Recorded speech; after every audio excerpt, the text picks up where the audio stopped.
Isang sunog ang sumiklab sa isang abandonadong bahay sa 897 EDSA, Barangay Phil-Am, Quezon City kaninang hapon. Dahil katabi ng highway at papunta rin ng highway ang direksyon ng hangin, nabalot ng itim na usok ang ilang bahagi ng EDSA sa kasagsagan ng traffic. Pasado alas 3:30 ng hapon, idineklara ang first alarm ng sunog. Tumagal ng hindi hihigit sa isang oras, dineklarang fire out ganap na 4:07 ng hapon.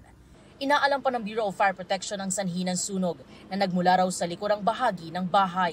Ang involved po natin dito ay isang one-story old house na light material po ang pagkakagawa. At mabilis po itong kumalat at sa init din po at lakas ng hangin. Halos madamay ang katabing bahay ng pamilya Galang na mabuti at nakalabas bitbit ang 8 alagang aso. Kaya po, nag-online class po ako.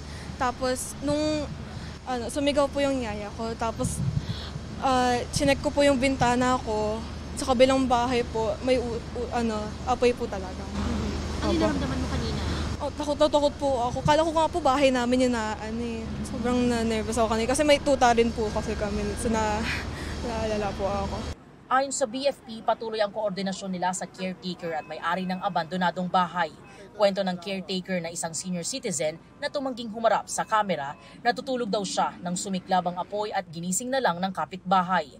Dati raw pagawaan ng damit at printing shop ang ilang parte ng nasunog na istruktura na nakaplano pa raw sanang i-renovate bilang office.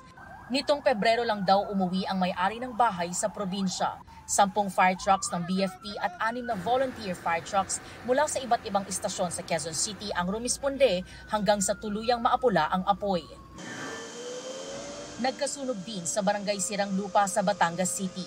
Walang patid ang pagbomba ng tubig sa umuusok pang mga gamit. Tumangging magpa-interview ang may-ari ng bahay kung saan sinasabing nagmula ang apoy.